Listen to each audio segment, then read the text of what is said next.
Are you looking for a way to help your brick-and-mortar business drive more traffic and increase your sales? Look no further than the Receipt Paper Podcast. In this podcast, Joanne and Kyle provide their sage advice on how to make your brick-and-mortar store the hottest spot in town. Whether you're just launching a new business or trying to grow an existing one, these informative episodes will leave you inspired. In each episode, Joanne and Kyle take on a different topic related to running a successful business. They offer practical tips based on their own experience as owners of multiple brick-and-mortar locations. So whatever challenges you're facing, they have actionable advice for you. From finding a location and executing your build-out, to merchandising and customer experience, to sales and marketing, Joanne and Kyle have you covered. With helpful advice from these experienced entrepreneurs, you are sure to learn how to increase your sales and have your business running out of receipt paper in no time. Let's dive right in. Well, hey there. Welcome to the Receipt Paper Podcast. This is JoJo, and I am so excited for you to dive into this episode. This was a really fun one to make with guest speaker Braith. He comes to us all the way from Australia. You're going to love the Australian accent.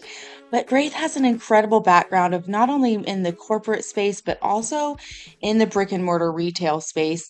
And I think you're really going to enjoy his perspective. In this episode, we are diving into your ideal customer avatar. And this is an area that I kind of brushed off when we first got into brick and mortar business. And I really wish we wouldn't have. It would have made every decision that we made as far as marketing and products and even down to the way we designed and decorated our store so much easier if we really would have understood our ideal customer from the beginning.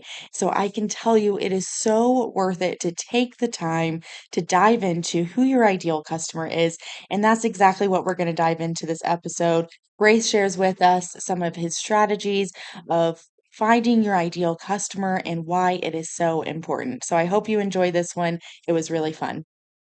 Well, hey there, Braith. Thank you so much for joining us today on the podcast. I'm so excited to have you. It is such a pleasure to be here, Joanne. I'm so excited that we're connecting across the world. That's right. That's right. I couldn't deny that accent. Well, I love your accent too, so we can have mutual admiration. I love it. I think that you have a ton of value to bring for us today to our listeners. So I'm super excited about that. Yeah, I'm really looking forward to it. I love your show. I love the concept, and I just think your audience are going to get so much out of what you've got to share with them over the series of your podcast. Yes. Thank you for that. Yes, we love our brick and mortar business owners. So I'm super excited. Well, why don't we kick off with you sharing a little bit about yourself and how you kind of got here today? Yeah. So I started my career in the brick and mortar world back in the 90s, and just off recording before we were talking a little bit about that. And Joanne, I said, I don't know if you're old enough to remember Nokia, but some of your audience may not remember it. But back in the 90s, it was really huge. It was a telephone company, and I worked for them at the time when they just released their really small phone. So it's a really big and exciting time for telco. I'll tell you something funny though.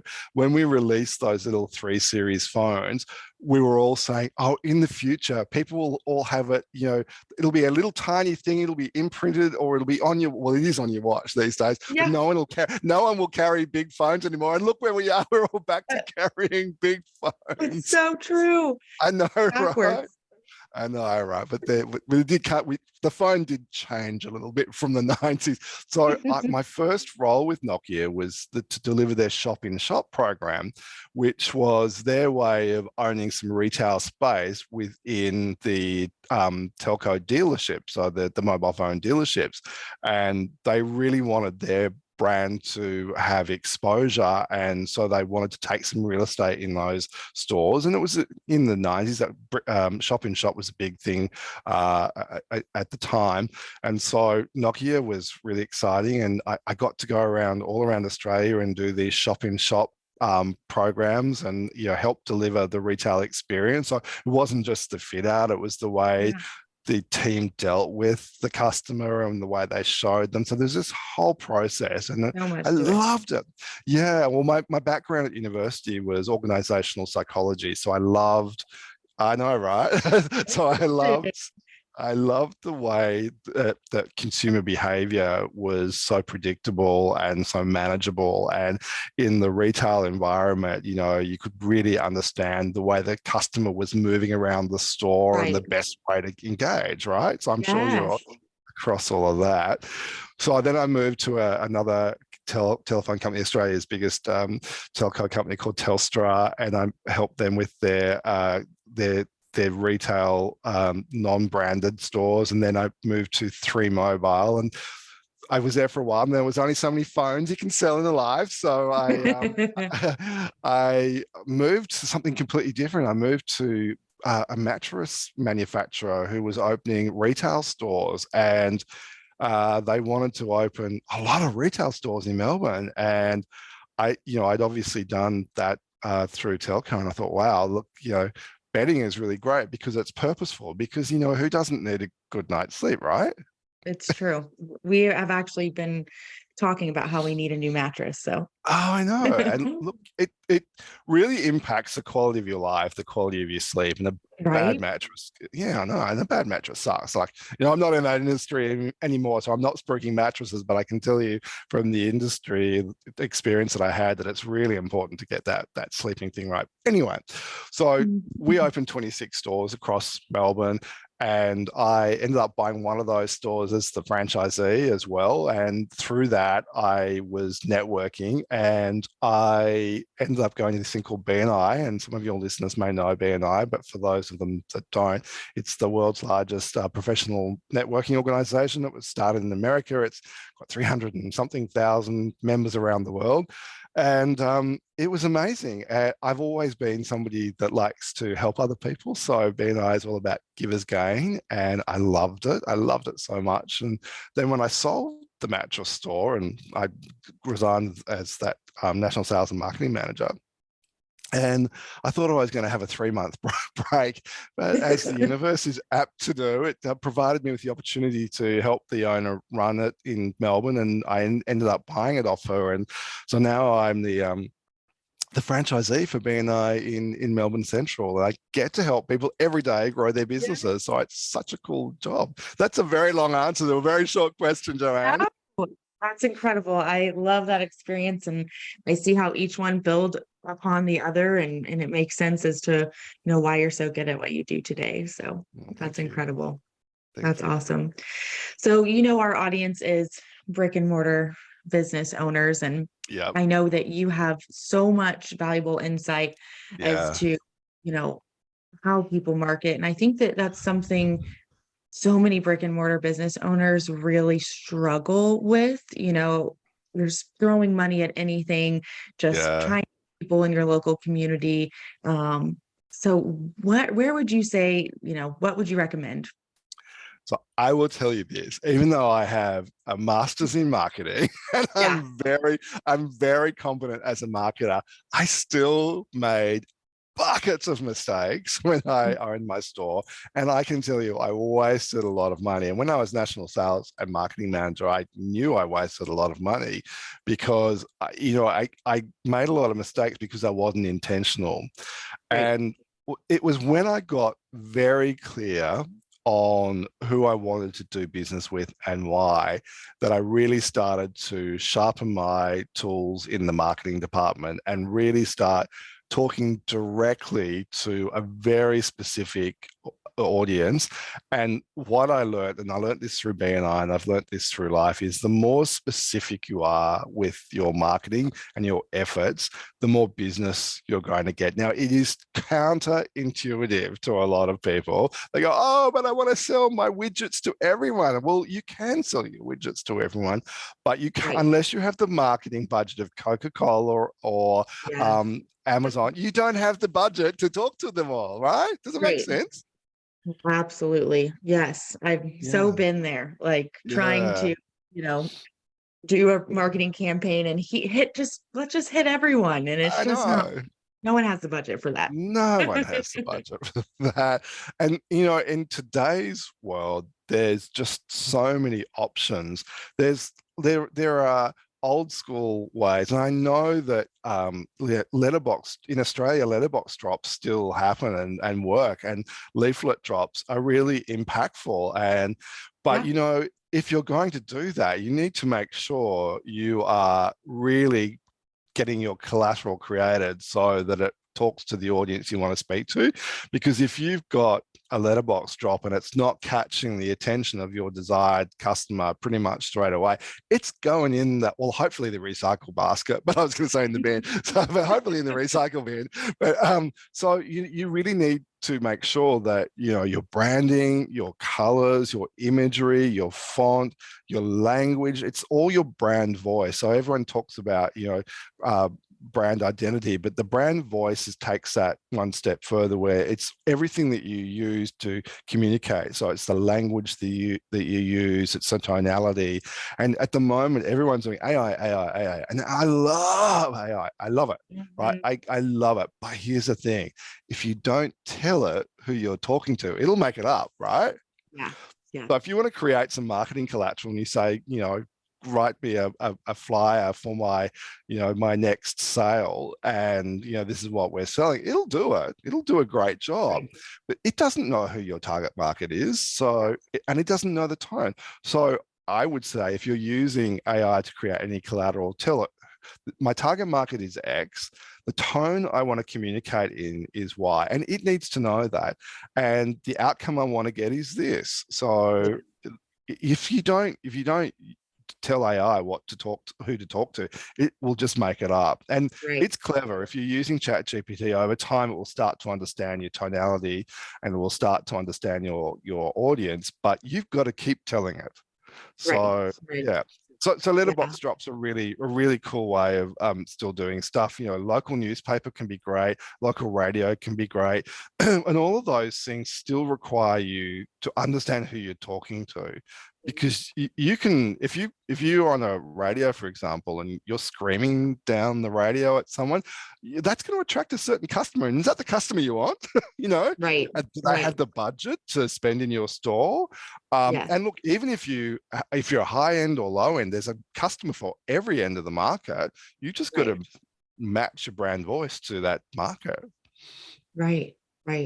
Yeah, absolutely. I've been playing around with ChatGPT lately, and there is such a big difference when you do get more specific like that. And it's pretty incredible what it can do when you do tell them, I want a more casual tone and I want this and that. But but if you don't use that, it doesn't come across. So definitely a good recommendation there. For sure. Yeah. Are you doing a lot of traditional marketing in your business at the moment? Yeah, I mean, I'd say we do still utilize, the mailers, newspaper a bit here and there. A lot of Facebook ads are definitely a big thing that we've been utilizing, but with that, it's definitely the copy, and writing it, like you're saying, and how to meet. And with the ads, you can get so specific on who you're targeting with what demographics and things like that. And so I think that's the hard thing, is figuring out, like, well, who is it that I'm targeting? Like, who should I be? So we've definitely been playing around there. And I think that, that's probably my next question for you is, how do you know who you should be targeting as your customer? So I think if you're lucky enough that you haven't started your business, you're in a great position. You can actually really understand who you want to play with and why you want to play with. So I think the first question you've got to ask is, what problem am I solving? Because every business, bricks and mortar, digital, whatever, they all exist for one reason only, and that is to solve somebody else's problems, right? So that is the reason you exist. So in my mattress store, I was solving bad sleep, right? So that was the problem I was solving, poor sleep. So, okay, I was solving poor sleep. So which part of poor sleep am I solving?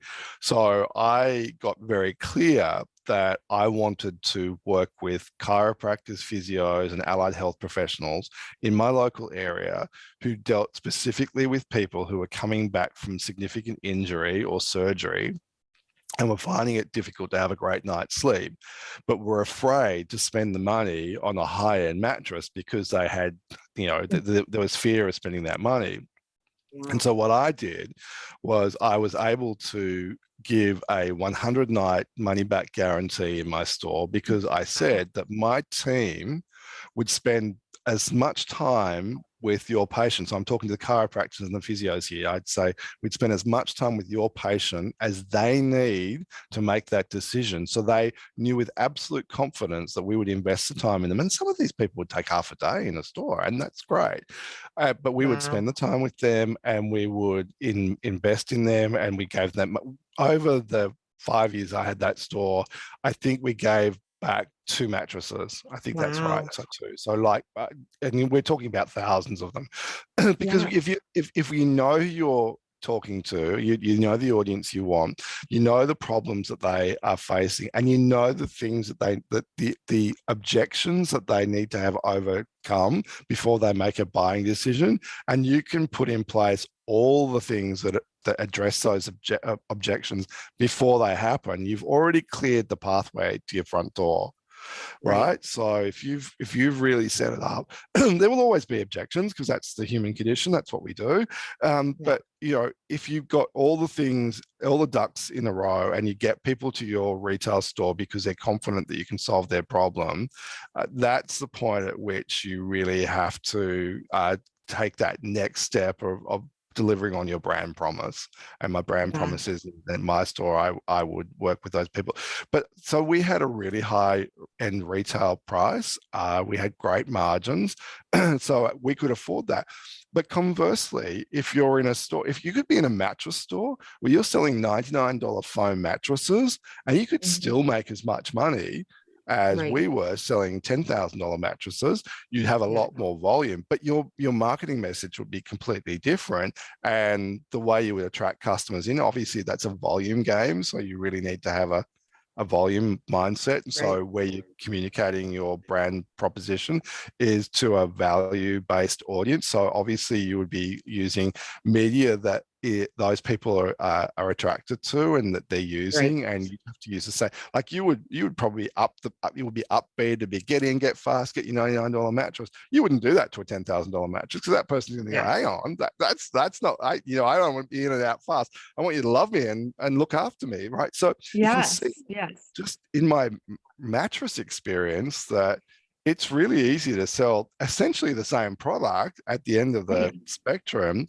So if you're not in business yet, it's really important that you work that out because that's great. But if you are in business, what I love to sit back and do, what I always did was I always used to look at who are the customers that bring me the best value. So are they the customers that we spend the least amount of time with and get the highest amount of revenue from? And are they the ones that come back in and purchase more? So you've got I love to classify them into, platinum, gold, silver, bronze, and then essentially the platinum ones, they're the ones you want to be playing with, a lot because they're obviously great for whatever reason is great for you. And then your gold ones, your job is to sort of and bring them up to platinum. The silver are they going to be gold soon or are they going to be bronze? So they're the kind of like, we need to play with you. The bronze people, you just go, these aren't my tribe. Let's let them go. And then that gives you space to play up there a bit more, right? And if you consistently do that as time goes by, you're retiring the people that aren't bringing value to your business and you invest in people that are, and you just end up the middle, it just keeps moving up and up and up over time. So eventually, the top end is, a lot higher than it was when you started. So really look at where the value comes into your business, into your store, and play with those people, and then talk to those people. Find out what they do, what they love about your store. Why did they come to your store? How did they come to your store? What do they like about your store? People are very happy to. Your happy customers love to do it. You can do it just questions in the store, or you can send out surveys afterwards. But you just ask people. Right, right. There are certainly a few customers that I would like to retire, but um, but yeah, we have one. I love that you said, you spend the least amount of time with, but they bring you the most value, because it's so true. We have a customer that's been coming in for 5 years. He walks in, he doesn't really even ask questions, or just a hello. He picks up about 20 items, and it's a high ticket every single Mhm. time. We see him walking in, we're like, "Woo, it's going to be a good sales day."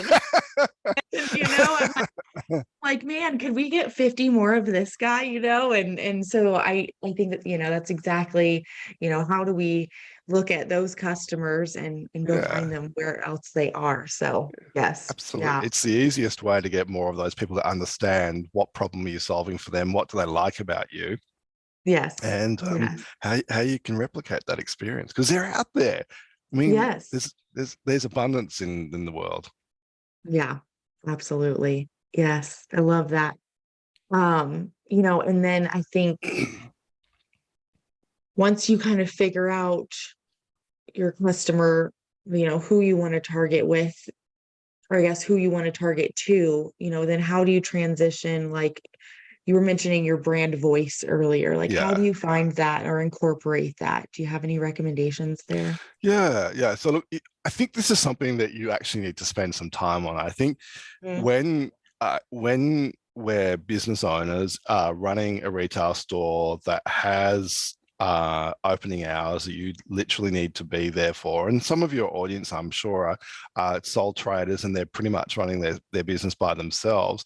So you've got a lot of commitment into a physical space every day. So yeah. but you've got to invest some time into working on the business.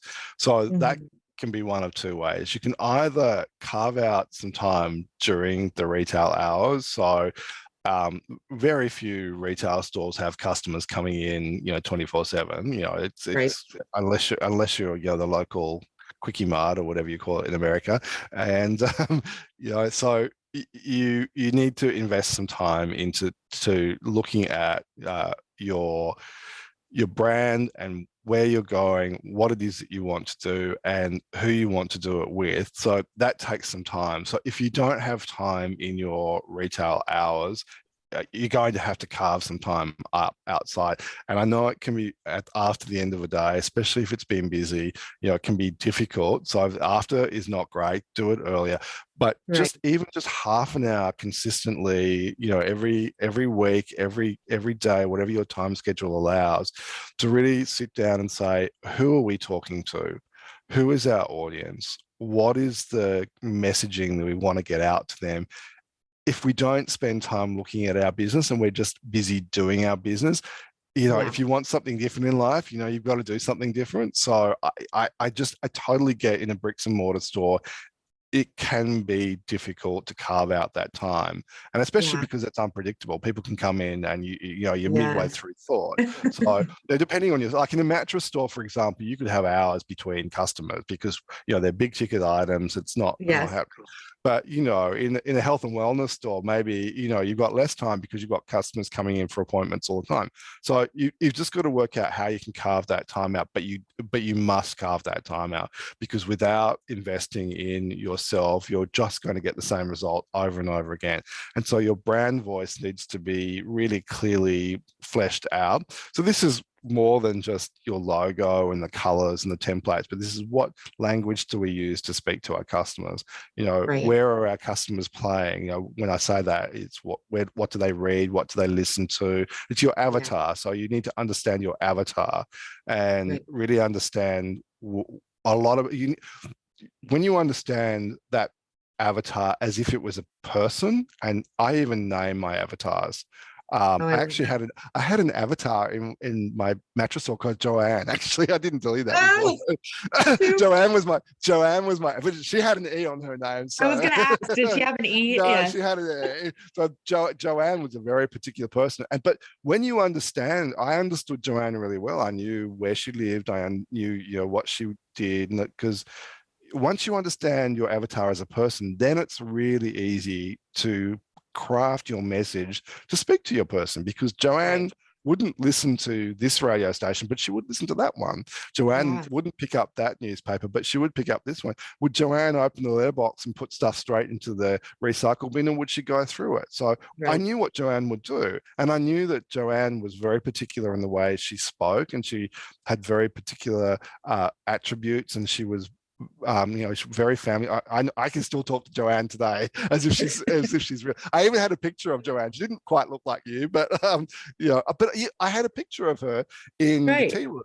And so my staff, I'd say to my staff, because I had a big team of staff, I'd say, did Joanne come in today? They used to laugh and go, yes, she did.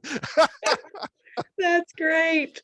That's great. I love that. I love how detailed and personal you made that avatar for you, Yeah, because if you understand your avatar and the avatar comes in, the questions they're going to ask. You understand their pain points.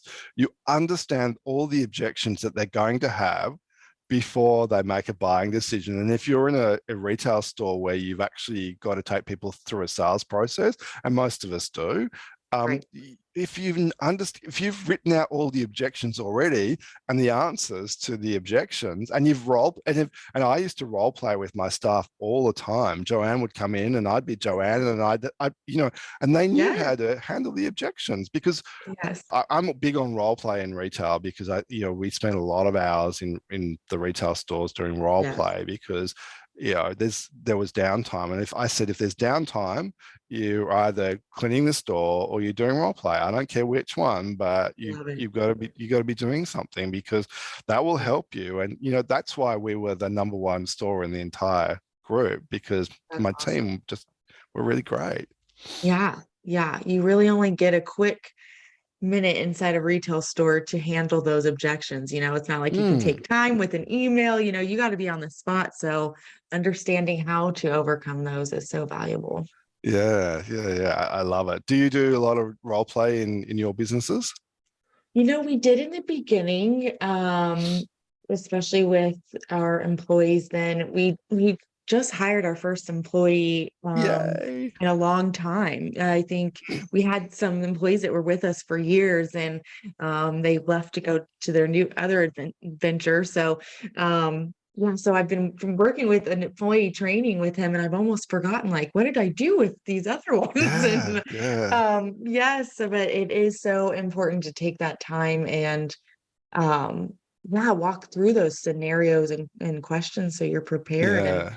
And I think once you do have your Joanne, your avatar, it is so easy to know every single question. I mean, our customers, every day we get asked the exact same questions every day, right? So, so it gets easier and easier.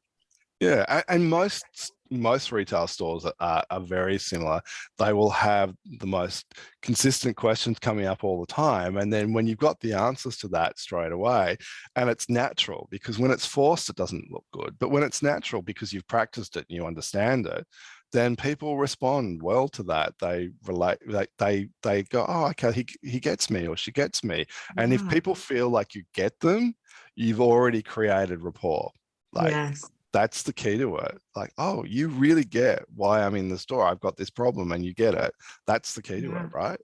Yes, definitely. Yeah. I think when we can make it more personable like that, customers are much more, they start opening up more and then sharing more, when you're more laid back and not so and in your responses. So yeah. Well, intention's really good as well. I think I talk a lot about intentionality, which is really today's version of vision in your business. So what's your intention? What do I want to create with my business? Where do I want to take this business? And then when you can bring that into the business by yourself, the intentionality, and people relate to it. People feel it. People feel that you have the right intention. Oh, yes. And I can come for the journey with you because I relate to you, because you get me. And it's almost like, oh, you're talking my language. Because if Joanne came into my store, Joanne would think that we understood Joanne really well. And she would go, you get me. I'm buying from you because, because what's the number one thing people buy from? People they like, right? So if you can build trust and rapport really quickly, you're halfway there, right? Yes. Absolutely. Yeah, we see that all the time. I mean, when I open up and share that I use a certain product because it helps me with this, and they're like, "Oh, I have that same problem. What else do you use?" And yeah, they And want their it eyes all. light up, right? Yes, yes, definitely. Yes, it's just those small little things that make a world of difference for Oh, sure. I know. It's so easy to make people feel comfortable, but I think, everything in life is easy to do and easy not to do. Hey, do you want me to share a really cool book about that? Yes. You probably can't say no now I said that, but No, please do. there's a really great book by a guy called Jeff Olson. It's spelled Jeff Olsen,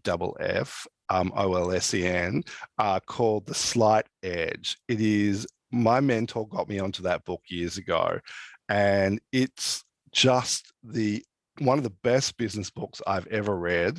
And I talk about it all the time because I love it. But the principle is everything in life is easy to do and easy not to do. So if you eat McDonald's every single day for a week, I mean, you're not going to feel great, but you're not going to die of a heart attack on a Sunday, right? But if you did that for the next, 6 years, the outcome wouldn't be great. But like McDonald's infrequently is not going to kill you, obviously, no problem. But every meal, every day for 6 years, the outcome's not going to be great. It's the same thing with the gym. If you don't go to the gym, if you go to the gym tomorrow, you're not going to be Arnold Schwarzenegger, right? But if you go to the gym every single day, well, but if you go to the gym every single day for 6 years, there's a pretty good chance you're going to look quite different from what you look today. But it's the little tiny, tiny, tiny differences that you and I can't notice on the day-to-day basis that often people give up. They go, well, I'm not getting like Arnie, so I'm going to give up going to the gym. But it's the little 1%ers that we do today that it's like compounding interest. The more you do it in a positive or a negative way. So we all have choices in our life, and we can make the easy choice, which is not to do something, or the marginally more difficult choice. Oh yeah, I'm going to do it. Not going to be a difficult decision to do, but the sum total of that is a massive result. And in retail and bricks and mortar store, it's just the perfect example. The little tiny things over time make all the difference. I love that. Yes, I was just meeting with our brick and mortar academy yesterday, and these members are just getting started. They haven't opened their business yet, and exciting. Yeah, so exciting. I think a lot of them are also in this overwhelm phase of like, oh, that just seems so far away. Like there's just so much I have to do. And I keep telling them, a little bit every day adds up to big results. And it's so true. You just what's that one thing you can do today to get you that step closer? You don't have to do it all this week, right? Right. Yes. But you can sit in overwhelm, or you can just do a little tiny thing, right? And overwhelm's exhausting. Look, I know, I've been there before. Overwhelm is tiring. It is when you just do one tiny, tiny, tiny little thing, everything just seems a little bit easier. And you do that tiny little thing every day. I love that you've got this academy. God, where were you when I was in retail? Right? I love that. I know. I wish we would have had this when we were opening. We would have made a lot less mistakes, that's for sure. Oh, I know. And look, I love learning from other people. It is, one of the things that I find so joyous is that I can share my experience with other people so they don't make the same mistakes that I made. Yes. And what better thing can you do as a human being than to help someone to have a better experience in life? That's a beautiful thing. And bricks and mortar retailers have, been not the cool kid on the block for such a long time, but I think it's really cool again. And I love the fact that you're helping people with that, because, as much as they say that bricks and mortar retail is going away, it ain't, and it hasn't. Yeah. Yeah, we've definitely seen, I think, we talk about this a lot. We definitely think it's evolving, becoming more experiential, not so transactional, but it's definitely not going anywhere. So. And this is why you absolutely need to know who you're talking to and why, because the experientiality of the retail experience today is just so much more sophisticated than it was even when I started in retail 25 odd years ago. But it's changed, and I think today's retailers, we've got so much that can help us be so good at Yeah. at delivering that customer experience. And I know that when stores are doing really great things with their customers, those people stick with them like glue. Oh, yes. Yes, It's a absolutely. cool idea. I love what you're doing. That's so cool. Oh, thank you. It's much appreciated. Very neat. What was the name of that book again? Can you say it one more time? The Slight Edge by Jeff Light Edge. Olson. Okay. Yeah. We will be looking for that. Yeah, it's a great book. It's called The Slight Edge. You do the thing he talks about. It's the Slight Edge principle. It's easy to do, easy not to do. And it's such a great saying. I just remember it every time I'm about to make a decision. Is this easy to do? Easy not to? It's easy not to do. That means I probably should do it. Right? Yes, it's so true. Sometimes we just have to do things even if we don't want it. Yeah, that's life. Oh, yes, that's so true. Well, tell us a little bit about what you're doing today and how people could find you if they want to work with you. Well, thanks for asking, Joanne. So Yeah. these days, I still have my B&I business. I love my B&I business. I love the members, and I just love that. But these days, I'm also on the speaker circuit, which I love being on the speaker circuit. So I get to talk about leadership. So with so many members in B&I over the years, I've really worked out what great leaders have in common. And so I've learned some pretty interesting things, and there's some pretty consistent threads between great leaders. And I can tell you're a great leader just by the way you carry yourself. So I can tell you've got a lot of the traits in check. So I talk a lot about that. I talk a lot about, so I have a keynote about leadership, and I talk about connected in a disconnected world, where I really talk about connecting with your ideal customer and building that avatar, and a little bit about Joanne. And Yes. so Joanne's still going out 20 years I later. love it. I love it. So I talk to that, and so I have some really cool resources on my website, and I think some of your audience would really like it.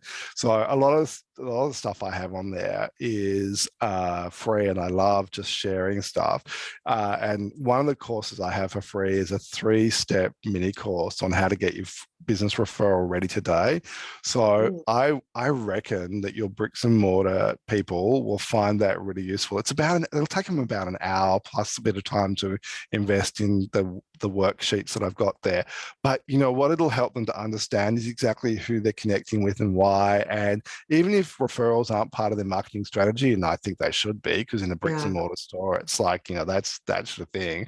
But it'll really help you to understand how to communicate your value proposition. And I just think I'm really proud of that little course. It's something that I really wanted to share with people, because I wanted to make it easy for people to understand how to set themselves up, because there's a process, right? Everything that you want in life, you need to put a process around, and so there's a process to be referable. So that course is there, so they can jump on my website braithbamkin.com and get all that stuff for free. There's a whole pile of quick cheat sheets on all sorts of things. Actually, there's a really cool cheat sheet on how to do free PR, write a press release. So if some of your stores, retail people are looking to do some press release in the local media, that quick cheat sheet would be really good. It's free download. Just grab it. I think it's 3 or 4 pages long. It'll teach them how to write a press release and where to communicate it to. So yeah, that's a good little resource for them as well.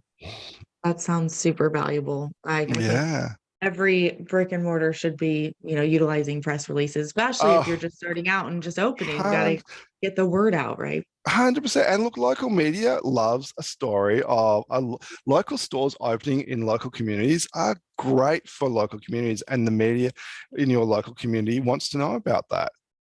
Absolutely. Yes.